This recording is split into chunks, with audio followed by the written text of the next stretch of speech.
दर्शकबिन आज पनि हामी जीवन गवाई कार्यक्रमलाई लिएर एकजना विशेष व्यक्तित्वसँग फ्रेममा देखिसक्नुहुन्छ अनि यो फ्रेममा तपाईले देखिसक्नु भएको विशेष व्यक्तिसँग हामी उहाँको बाल्यकालदेखि उहाँले प्रभुलाई कसरी पाउनु भयो भन्ने विषयमा हामी सोध्नेछौँ अनि यो भिडियो मार्फत हजुरहरूको मार्फत प्रस्तुत गर्ने नै छौँ। भिडियोलाई अन्तिम समयसम्म हेरेर साथ दिनुहोला र यदि हाम्रो च्यानलमा नयाँ हुनुहुन्छ भने च्यानललाई पनि सब्सक्राइब गरिकन साइडमा रहेको बेल घन्टीलाई पनि अल नोटिफिकेसन प्रेस गर्न नभुल्नुहोला।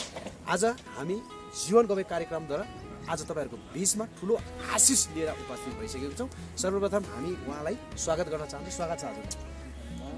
हजुरको परिचय बताइदिनु। मेरो नाम समीर शर्मा। हजुरको घर जिल्ला नौकुण्डा। हजुरको बाल्यकाल कसरी बित्नु?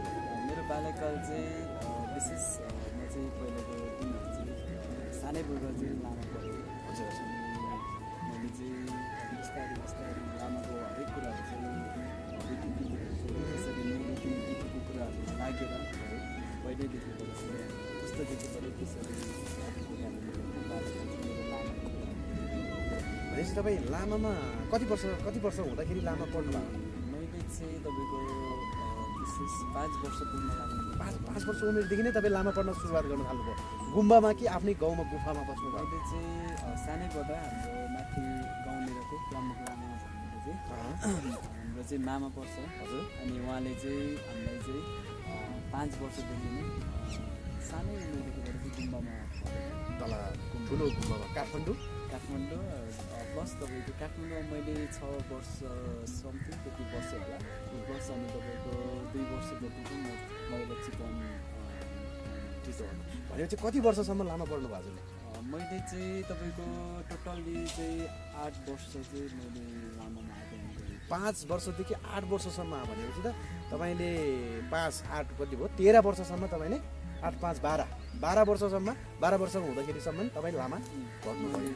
त्यति चाहिँ मैले लामामै अध्ययन गरेँ। अनि हजुर लामा पढ्दै गर्दाखेरि लामा हिजोको रीतिमा बित्दै गर्दा संसारको चलन चल्तीमा चल्दै आउँदै गर्दाखेरि हजुर जस्तो 8 वर्ष लामा पढेको व्यक्ति प्रभु यीशु ख्रीष्टले कसरी पाउनुभयो? कसले सुसमाचार सुनाउनु भयो हजुरलाई? मलाई चाहिँ विशेष गरी सुसमाचार चाहिँ मैले पाएको चाहिँ मेरो आफ्नै मिसेसबाट। हजुरको छोटो मिसेसबाट सुसमाचार पायो भन्ने कुरा अलिकति आयो। अनि हजुरहरू दुईजना तपाईँको मिसेस चाहिँ विश्वासी हुनुहुन्थ्यो अगाडि? हजुर उहाँ चाहिँ अगाडिदेखि गर्दै प्रभुलाई पाइसकेको व्यक्ति थियो होइन। म चाहिँ पाएको थिएन, म चाहिँ बुद्धिस्टमा थिएँ। अनि बिस्तारै उहाँले चाहिँ मलाई चाहिँ प्रभुको बारेमा त्यो कुराहरू चाहिँ उहाँले पनि भन्नुभयो। यो चाहिँ विवाहभन्दा हुनुभन्दा अगाडिको कुरो हो कि विवाह भइसकेपछि सुनाउनु भयो? विवाह हुनुभन्दा अगाडि चाहिँ मैले खासै त्यति धेरै त्यो कुराहरूमा हामीले इन्ट्रेस्ट राखेन। अनि उहाँले चाहिँ सुनाउनुहुन्थ्यो बिहान बे गर्नुभन्दा अगाडि मेरो पनि उहाँको विषयमा नै म क्रिस्चियन हो यताउति भन्नुहुन्थ्यो। अनि त्यसपछि विवाहित पछि चाहिँ झन् उहाँले चाहिँ अझ गहिराइमा चाहिँ उहाँले प्रभुको विषयलाई लिएर चाहिँ बुझाउनु भयो। अनि हजुर 8 वर्षसम्म लामा पढेको मान्छेले एउटा क्रिस्चियन विश्वासीले कसरी स्वीकार गर्नु? मैले चाहिँ विशेष गरी चाहिँ तपाईँको शान्ति अनि उदाहरण मुक्ति चाहिँ साँच्चै नै आनन्दको जीवन चाहिँ अनि हृदय परिवर्तन चाहिँ प्रभुमा मात्रै रहेछ चाहिँ मैले आफूले महसुस गरेँ। त्यहाँबाट चाहिँ अनि मैले चाहिँ प्रभुलाई चाहिँ स्वीकार्न पाएँ।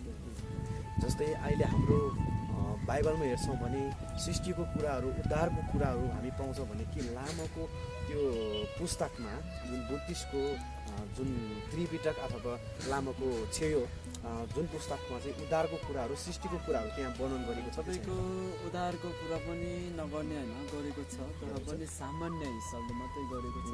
अनि उद्धार चाहिँ जो चाहिँ यो व्यक्ति हो उहाँले चाहिँ उद्धार गर्न सकिन्छ भनेर चाहिँ प्रुफ चाहिँ गर्न सकेको छैन। अनि त्यो कारणले गर्दाखेरि चाहिँ है लामामा चाहिँ सृष्टिको कुरा गर्ने भने तपाईँको सृष्टि चाहिँ तपाईँको लामाहरूले भन्छ गुरु पद्म सम्भवले गरेको हो भन्छ। तर पनि अहिले राम्रोसँग हामीले अहिलेको इतिहास अनुसार हेर्ने हो भनेदेखि बुझ्ने हो भनेदेखि चाहिँ त्यहाँनिर चाहिँ हामीले भेटिन्छ जो चाहिँ शक्ति तपाईँ सृष्टि गर्ने मालिक चाहिँ जो परमेश्वर मात्रै छ भनेर चाहिँ मैले पछि गएर चाहिँ बाइबल पढ्दै तपाईँको मिसेसले बाइबलबाट सुनाउनु भयो अनि तपाईँले स्वीकार्न पुग्नुभयो। हजुर, हजुर। त्यतिखेर त तपाईँ ख्रिस्टको एकदमै घोङ्गार विरोध गर्थ्यो होला। हजुर, म एकदमै तपाईँको विरोधमा त म बे गरेर पनि 6 महिना 7 महिना त मैले मेरो मिसेसलाई त मैले चर्च पनि नपठाएको। चर्च पनि तपाईँले विरोध गर्नुभयो उहाँलाई। हजुर, एकदमै। अनि तपाईँले विवाह गर्नुभन्दा अगाडि चाहिँ मैले सोध्न चाहेको चाहिँ विवाह गर्नु अगाडि चाहिँ तपाईँ एउटा क्रिस्चियन विश्वासी केटीसँग जस्तै लभ पर्नुभयो। लभ परिसकेपछि चाहिँ तपाईँले पछि भविष्यमा हामी बे गरिसकेपछि चाहिँ हामी यो गर्छु त्यो गर्छु भन्ने जस्तै चर्च पठाउँछु चर्चमा म पनि जान्छु भन्ने कुराहरू भयो कि बे गर्नलाई मात्रै आफ्नो स्वार्थ निभाउनलाई मात्रै तपाईँले त्यो गर्नुभएको थियो, प्रयोग गर्नुभएको थियो पहिला चाहिँ? मैले चाहिँ तपाईँको विशेष गरी चाहिँ मिसेसलाई चाहिँ मैले पहिलाको हामी रिलेसनसिपमा बस्दै गर्दाखेरि पनि चर्च पठाउँछु भन्ने कुरो नै भएको थियो। अनि तपाईँको म आफै चाहिँ जान्छु भनेर चाहिँ मैले भनिसकेको थिएँ, जान्दिनँ म चाहिँ किन भन्दाखेरि म बुद्धिस्ट हो। म चाहिँ किन भन्दाखेरि मेरो बाउ बाजेदेखि नै बुद्धिस्ट भएको कारणले गर्दाखेरि म जान्दिनँ। मेन कुरा बिस्तारै पछि हेर्दै जाउँला। अनि मैले चाहिँ बिस्तारै अब तपाईँको फ्यामिलीको कुराले गर्दाखेरि चाहिँ अनि पछि गएर मैले चाहिँ रोक्न बाध्य भएँ। फ्यामिलीको कुराले गर्दा किन भन्दाखेरि अब मेरो त रीतिथितिदेखि म आफै पनि लामो पढेको कारणले गर्दाखेरि 3-4 पुस्ता भइसक्यो। मेरो त अहिले सम्ममा 3-4 पुस्ता चाहिँ पुगिसकेको छ लामो पढेर।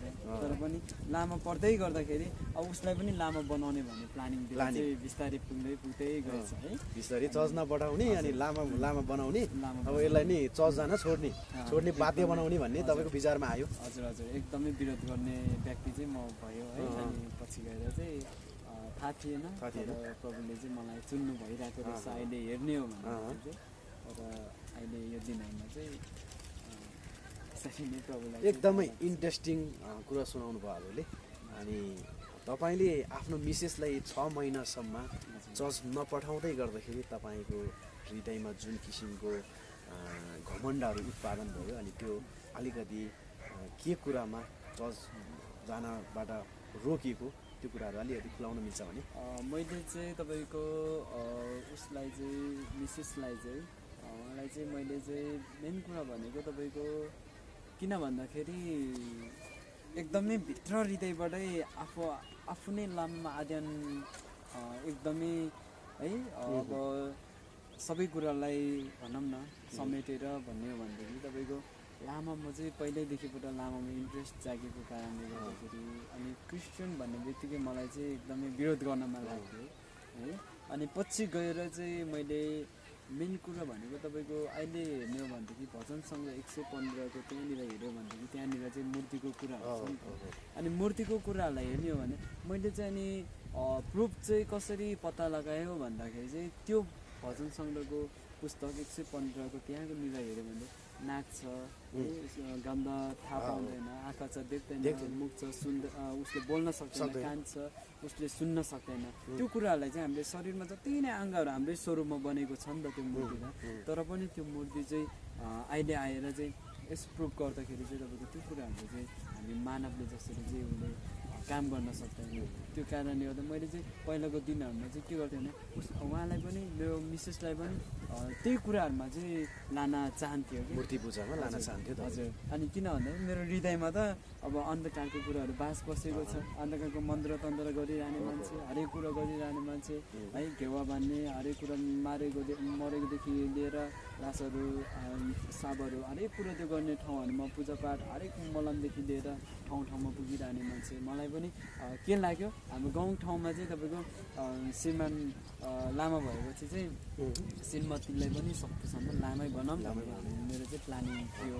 तर पनि त्यो कुराहरूबाट चाहिँ म असफल नै भएँ। भनेपछि तपाईँले क्रिस्चियन भन्दा ठुलो चाहिँ मेरो लामा नै हो, बुद्धिस्ट नै हुनुहुन्छ। बुद्धिस्ट भन्दा ठुलो कोही पनि छैन जस्तो तपाईँको हृदयमा त्यो खालको एक किसिमको घमण्ड आएको थियो। अनि तपाईँलाई यो एक किसिमको यस्तो खालको घमण्डहरूबाट जुन तपाईँलाई बुद्धिस्ट है जस्तै तपाईँले गरिरहेको चलनचल्ती लामाबाट गरिरहेको सबै कामहरू भन्दा नि ठुलो परमेश्वरको काम रहेछ भनेर चाहिँ कसरी तपाईँलाई प्रुभ भयो? मलाई चाहिँ तपाईँको मैले चाहिँ हेर्दै गर्दाखेरि सृष्टि र उद्धारको कुरा खोज्दै जाँदाखेरि चाहिँ तपाईँको मैले लामाको कुनै पनि कुरामा चाहिँ मैले भेट्न सकिनँ। तर भने अघि नै मैले भने गुरु पद्मसँगले भने जसरी उहाँले सृष्टि गर्यो भन्ने कुराहरू त्यो गर्यो, तर पनि मैले बाइबलभित्र हेरेँ त्यो कुराहरू चाहिँ राम्रोसँग चाहिँ स्पष्टसँग चाहिँ, किनभने बाइबलभित्र चाहिँ खुलाएको छ। सृष्टि चाहिँ उहाँले चाहिँ बडीद्वारा नै उहाँले हरेक कुराहरूलाई जीव जन्तुदेखि लिएर आकाश मण्डलदेखि हरेक कुरालाई उहाँले सृष्टि गर्नुभएको, राख्नु भएको भने मानव जातिलाई कसरी बनाउनु भयो, उहाँको स्वरूपमा कसरी बनाउनु भयो, त्यो कुराहरू चाहिँ मैले भेटियो। अनि त्यहाँबाट चाहिँ मैले साँच्चै नै उहाँले जिउँदो हुनुहुँदो रहेछ, उहाँले जीवित हुनुहुँदो रहेछ, उहाँले नै मेरो उद्धार गर्नुहुँदैछ। मलाई सृष्टि आनन्द, मेरो हृदय परिवर्तन चाहिँ उहाँले, किनभने पहिलाको दिनमा म आफू पनि एडिक्ट थियो, हरेक कुरामा यो संसारको हरेक अभिलाषामा म फसिरहेको मान्छे। तर पनि पछि गएर चाहिँ प्रभुले चाहिँ त्यो कुराहरूबाट चाहिँ मलाई चाहिँ निकाल्नु भयो। उहाँले चाहिँ मेरो हृदयहरूमा चाहिँ काम गर्नुभयो अनि उहाँले चाहिँ बिस्तारै बिस्तारै परिवर्तन गर्नुभयो। दर्शकबिन तपाईँले देखिसक्नु भएको छ, एकदमै यो जीवन गवाईद्वारा तपाईँहरू सबैजना आशिषमय भएको छ भन्ने हामी आशा राख्दछौँ। र जाँदा जाँदै हाम्रो च्यानलमा हेर्नुहुने, यो भिडियोलाई हेर्नुहुने दर्शकहरूलाई तपाईँ के भन्न चाहनुहुन्छ अन्तिममा? म चाहिँ विशेष गरी हजुरहरूलाई नमस्ते फेरि पनि सफाफुल्ल अनि जय मसी भन्न चाहन्छु। अनि तपाईँहरूले चाहिँ विशेष गरी आफ्नो लागि चाहिँ ताकि साँच्चै नै को चाहिँ मेरो मुक्तिदाता, को चाहिँ मेरो सृष्टिकर्ता, को चाहिँ मेरो उद्धारकर्ता भन्ने चाहिँ हामीले चाहिँ एकदमै बुझ्न जरुरी छ यो दिनहरूमा। अनि त्यो कारणले गर्दाखेरि चाहिँ जसरी चाहिँ रीतिले रीतिन्छ तिथिले थिचिन्छ भने जसरी नै आज त्यो कुराहरूमा हाम्रो अझै पनि त्यो हरेक कुराहरूमा चाहिँ मन लागिरहेको छ भने एकचोटि तपाईँ हामीले पनि सत्य र तथ्यलाई खोजौँ। अनि साँच्चै नै जसरी मैले आफैले पनि खोज्दै गर्दाखेरि उद्धार शान्ति मुक्ति चाहिँ प्रभुमा मात्रै रहेछ भन्ने मैले चाहिँ फिल गरेको छु। अनि साँच्चै नै उहाँ चाहिँ जीवित हुनुहुन्छ भन्ने मलाई चाहिँ विश्वास लागेको छ। हजुरहरूलाई पनि यो सल्लाह सुझाव अनि उत्साह दिन चाहन्छु। अनि जिउँदो अनि जीवित अनि दयालु चाहिँ उहाँ मात्रै हुनुहुन्छ। अनि ताकि उहाँले चाहिँ हाम्रो हृदयलाई चाहिँ साँच्चै नै परिवर्तन गर्नुहुन्छ भन्दै हुन्छ। सम्पूर्णमा नमस्ते अनि लसो फ्याफुल्ल जय मसी। जय मसी। तपाईँको यो महत्त्वपूर्ण समयको लागि धेरै धेरै धन्यवाद दिन्छौँ। अनि आगामी दिनमा परमेश्वरले तपाईँको जीवनमा ठुलो आशिष दिनुभएको होस्। हस् त जय मसी। जय मसी।